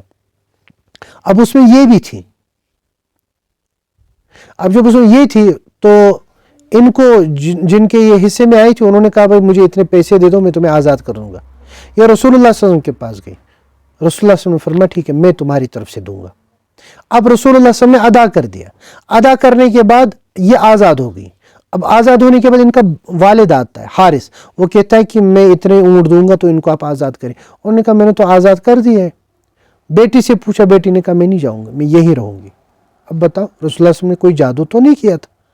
اب جب وہیں رہی وہ، رسول اللہ صلی اللہ علیہ وسلم نے فرمایا ٹھیک ہے آپ رہیں تو میں آپ کے ساتھ بھی نکاح کرتا ہوں۔ ان کے ساتھ نکاح کیا، اس سے کیا ہوا؟ یہ جو بنو المستلق تھے سارے دامادی رشتے میں آ گئے۔ صحابہ نے تمام جتنے سلیبس تھے سب کو رہا کر دیا، 6000 غالباً سب کو رہا کر دیا کہ بھائی ان سب کو جو ہے رہا کر دو، اور جو کچھ ان کا مال تھا سب ان کو واپس کر دو۔ اور اکثر بلکہ پورا قبیلہ بعد میں وہ مسلمان بنا اس نکاح کی وجہ سے۔ یعنی رسول اللہ صلی اللہ علیہ وسلم نے جتنے بھی نکاح کیے وہ اللہ تعالیٰ کے حکم سے کیے، اور بڑی حکمتیں ان کے اندر تھی، اس وجہ سے رسول اللہ صلی اللہ علیہ وسلم نے نکاح کیے، اور امت مسلمہ کو بھی اجازت دی کہ آپ بتعدد ازدواج یعنی متعدد نکاح کریں، کیونکہ اس کی وجہ سے عورتوں کے حقوق محفوظ رہیں گے، عورتوں کے ہی حقوق محفوظ رہیں گے۔ مردوں کا کیا، اللہ بچائے اللہ بچائے، اگر آپ اجازت نہیں دیں گے مردوں کو کہ وہ ایک سے زائد نکاح کریں، وہ تو کہیں بھی منہ مار لیں گے۔ مار کیا لیں گے؟ مارتے ہیں۔ ہمارے پاس شکایتیں آپ کے اپنے علاقے کی، دور دراز چھوڑیں باقی ہندوستان اور باقی میں کیا ہو رہا ہے، یہاں کیا ہو، بیٹا آپ جاؤ ادھر، آپ کے یہاں کیا ہو رہا ہے۔ شادی شدہ لڑکے، شادی شدہ مرد، چونکہ ایک بیوی ہے لہٰذا وہ کیا کرتے ہیں، اس سے بچا کر گندی گندی چیزیں دیکھتے رہتے ہیں انٹرنیٹ پر، فاش چیزیں دیکھتے رہتے ہیں انٹرنیٹ پر، اور اسی طرح سے پھر ناجائز تعلقات قائم کرتے پتہ نہیں کتنی لڑکیوں سے۔ کیوں؟ کیونکہ جائز کے اوپر روک لگا دی گئی ہے، جائز کے اوپر روک لگا دی گئی ہے تو ناجائز کام شروع ہو جاتے ہیں، ناجائز کام شروع ہو جاتے ہیں۔ اب اگر جائز طریقہ ہوتا وہ کیوں انٹرنیٹ پہ ادھر ادھر دربدری کرتا، وہ کیوں کسی غیر کی عورت کو تاکتا، وہ کیوں کسی کی بہن بیٹیوں کے ساتھ جو ہے چھپی یاریاں کرتا اگر اس کو اجازت دی جاتی۔ تو یہ جو ہمارا معاشرہ اللہ بچائے اندر سے تباہ ہوا ہے، چونکہ علماء کو پتہ ہوتا ہے ہمارے پاس تو سب مسائل آتے سب پوچھنے آتے ہیں، لہٰذا یہ جو اندر سے تباہ ہوا ہے آپ تصور ہی نہیں کر سکتے کتنی تباہی مچی ہے، اور اس کی وجہ یہی ہے کہ اسلامی جو احکام ہیں ان کے اوپر اچھی طرح عمل کرنے کی اجازت نہیں دی جا رہی ہے، بلکہ اگر کوئی دوسری شادی کرے، اور یاد رکھیں اس میں بیوی کی اجازت بھی شرط نہیں ہوتی، البتہ اس کو اعتماد میں لینا چاہیے، اعتماد میں لینا شرط ہے، ورنہ جو ہے گھر تباہی کے دہانے پہ۔ اب جب کوئی دوسرا نکاح کرتا ہے تو اس کو ملامت کی جاتی ہے، لوگ یہ سوچتے ہیں شاید اس نے برا کوئی کام کیا، بھائی اس نے اچھا کام کیا، اس نے برا کیوں کیا؟ ایک بیوہ ہے معاشرے میں، ہاں البتہ یہ ہے کہ بیوہ عورت ہو، اسی طرح مطلقہ عورت ہو، ان کی خبر گیری کے لیے کہ ان کے ساتھ پہلے جب وہ ان کا سب معاملہ حل ہو جائے پھر باقیوں سے کریں، لیکن کوشش یہ ہونی چاہیے کہ اسلام کا جو بھی حکم ہے اس کے اندر بے انتہا حکمتیں ہوتی ہیں۔ ایک اہم کتاب ہے حجت اللہ البالغہ، حضرت شاہ ولی اللہ محدث دہلوی رحمۃ اللہ علیہ کی کتاب ہے، اس میں اسلام کے ہر حکم کی اس کے اندر کیا اسرار، کیا رموز ہے، کیا حکمت ہے وہ لکھی گئی ہے۔ تو اس کتاب کو پڑھیں، اس میں دیکھیں کہ اسلام نے نماز کا حکم دیا، اس میں کیا حکمت ہے، کیا وجہ ہے، زکوٰۃ دیتے ہم کیا وجہ ہے، روزہ رکھتے ہیں اس میں کیا حکمت ہے، اسی طرح نکاح ہم کرتے ہیں اس میں کیا حکمت ہے، ایک سے زائد نکاح کی اجازت دی گئی اس میں کیا حکمت ہے۔ تو اسلام کا ہر حکم اس کے اندر اللہ تعالیٰ نے بہت ساری حکمتیں رکھی ہوتی ہیں، اب کسی کو نظر نہیں آتی اور کسی کو کم نظر آتی ہے، تو اس میں اسلام کی تو کوئی غلطی نہیں ہے۔ ایک مشہور مقولہ فعل الحکیم لا یخلو عن حکمہ، جو حکیم ہوتا ہے اس کی کوئی بات حکمت سے خالی نہیں ہوتی۔ اللہ تبارک و تعالیٰ تو احکم الحاکمین ہے، اللہ تعالیٰ تو حکیم الحکماء ہے، سب کو حکمت، تو ان کا فرمان، اللہ تبارک و تعالیٰ کی شریعت، اللہ تعالیٰ کا قانون وہ حکمت سے خالی ہوگا؟ ایسے کیسے ہو سکتا ہے؟ بہرحال یہ بڑا لمبا ٹاپک ہے، اس پہ اگر بولا جائے تو گھنٹوں بولے اور گھنٹوں دلائل دے دیجئے تب جا کر جو ہے مسئلہ حل ہو جاتا ہے، لیکن چونکہ یہ ضمناً آ چکا تھا اس لیے میں نے جو ہے اس کو بھی تھوڑا یہاں پہ چھیڑا ہے۔ تو آج جو ہے ہمارا الحمدللہ یہ سیرت کا کورس کمپلیٹ ہوا ہے، اب اس کے بعد فی الحال کوئی سبق اس بارے میں نہیں ہوگا۔ ہاں البتہ حضرت مفتی نذیر احمد صاحب قاسمی دامت برکاتہم ان کے ساتھ تقریباً طے ہو چکا ہے کہ سوموار کو وہ آئیں گے یہاں سورہ میں، اور پھر انشاءاللہ وہ دعا بھی کریں گے اور آخری سبق بھی پڑھائیں گے۔ اور ایک بات یہ بھی یاد رکھیں، یہ جو ہم آن لائن جو ہمارا یہ سسٹم ہے، آن لائن ہمارے یہاں بہت سارے کورسز چلتے رہتے ہیں، منی عالم کورس، اور اس کو پھر انشاءاللہ ارادہ ہے ہمیں پورا عالمیت کورس کرنے کا، لیکن چونکہ انسان ایک ساتھ زیادہ ٹائم نہیں دے سکتا ہے اس لیے فی الحال ہم نے اس کو 3 سال کا رکھا ہے، یعنی ہر سال رمضان میں اس کا ایڈمیشن ہوتا ہے، اور پھر اس کے بعد آپ کو ہر دن ہفتے میں 5 دن پڑھنا ہے، اور ہر دن آپ کو 1.5 گھنٹہ دینا ہے، مغرب سے لے کر عشاء تک یا عشاء کے بعد، یعنی کل 1.5 گھنٹہ دینا پڑتا ہے۔ 3 سال تک یہ ایک سلیبس آپ کو چلتا ہے، تو اس سے آپ اتنا علم حاصل کر سکتے ہیں جو آپ کے لیے فرض عین ہے۔ یعنی قرآن پاک کی مکمل تفسیر ہوگی اس میں، اور حدیث پاک کی اہم جو ہے حدیثیں بیان کی جائیں گی اس میں، آپ کو بیان کے مطلب پڑھائی جائیں گی، اور اسی طرح سے اسلام کا جو قانون ہے، قانون اسلام جس کو فقہ اسلامی کہا جاتا ہے، نماز کے مسائل، پاکی کے مسائل، ناپاکی کے مسائل، روزے کے مسائل، حج کے مسائل، زکوٰۃ، یہ سب بھی اس میں پڑھایا جاتا ہے۔ اسی طرح سے عربی لغت، عربی جو ہے زبان، وہ بھی پڑھائی جاتی ہے اس میں۔ اسی طرح تاریخ اسلام اس میں پڑھائی جاتی ہے، ہسٹری آف اسلام پڑھائی جاتی ہے۔ تو غرض یہ ہے کہ وہ ایک بڑا بہترین کورس ہے۔ اس کے 2 بیچ ہمارے الحمدللہ چل رہے ہیں، ایک پچھلے سال کا ہے اور ایک اس سال کا ہے۔ تو وہ 2 بیچ چل رہے ہیں، ہر سال اس کا ایڈمیشن ہوتا ہے، تو وہ انشاءاللہ رمضان میں ہوگا۔ تو جس کو خواہش ہو وہ اس ایڈمیشن میں جو ہے حصہ لے سکتے ہیں، یعنی اس کورس میں۔ اس کے علاوہ جو ہے سردیوں میں ونٹر کورس ہمارا وہ فاؤنڈیشن کورس ہوتا ہے، بالکل ابتدائی عربی اور بالکل ابتدائی جو ہے قانون جیسے طہارت اور نماز کے مسائل، اور بالکل ابتدائی جو ہے عقائد جو ایک انسان کو رکھنی چاہیے، صحیح عقائد وہ کیا ہے۔ یہ 3 کلاسیں ہوتی ہے پر ڈے، 5 دن تک، یہ تقریباً 3 مہینے کا کورس ہوتا ہے جو 1 دسمبر سے شروع ہوگا۔ تو ابھی 17 نومبر ہے غالباً، تو 1 دسمبر سے وہ شروع ہوگا، تو وہ 3 مہینے کا کورس ہے، اس میں بھی آپ شرکت کر سکتے ہیں۔ اس کے علاوہ وقتاً فوقتاً ہمارے چھوٹے چھوٹے کورسز ہوتے ہیں، شارٹ ٹرم کورسز، 10 دن کا، کبھی 40 دن کا، کبھی 1 مہینے کا، کبھی 20 دن کا کورس ہوتا ہے، تو ان میں بھی جو ہے آپ شرکت کر سکتے ہیں۔ اور یہاں جہاں بھی آپ ہیں کم از کم اتنا کریں کہ اپنے جو وہاں عالم ہیں جہاں پہ بھی آپ رہتے ہیں، تو ان سے آپ کم از کم ان کے پاس جائیں اور ان کے پاس دین کا علم حاصل کریں۔ کم از کم قرآن پاک صحیح کس طرح پڑھا جاتا ہے وہ سیکھیں، پھر آہستہ آہستہ قرآن پاک کا ترجمہ سیکھیں، اور پھر اس کے بعد آہستہ آہستہ اسلام کے جو احکام ہیں، مسائل ہیں، وہ سیکھیں، کیونکہ یہ فرض عین ہے یہ علم۔ جب تک انسان یہ نہیں سیکھے گا تو گناہ گار ہوگا، گناہوں میں مبتلا رہے گا۔ اور سیرت طیبہ کا 40 دن میں آپ نے پڑھا تو بہت ہی خلاصہ اس کا پڑھا، یعنی سیرت طیبہ کا جو مختصر ایک خاکہ آپ کے سامنے آ گیا۔ لیکن آپ نے پڑھا ہوگا، اور میں نے شروع میں بتایا تھا کہ سیرت طیبہ پر اتنی کتابیں ہیں کہ بعض ایک کتاب 20 والیوم کی ہے، 30 والیومز کی ایک کتاب ہے۔ اس میں رسول اللہ صلی اللہ علیہ وسلم کی سیرت طیبہ کو تفصیل کے ساتھ بیان کیا گیا ہے۔ تو ہم نے تو 40 دن میں بہت خلاصہ کانٹ چھانٹ کر بیان کیا ہے، لیکن کوشش کریں کہ کوئی بڑی اچھی سیرت کی کتاب، لیکن پوچھ کے کہ کون سی کتاب پڑھیں گے۔ وہ ہم نے بتایا تھا کون سی سیرت کی کتاب آپ پڑھ سکتے ہیں، وہ سبق پھر سے سنیں، اس میں دیکھیں کون سی کتاب آپ پڑھ سکتے ہیں، کون سی کتاب آپ کے لیے مناسب ہے۔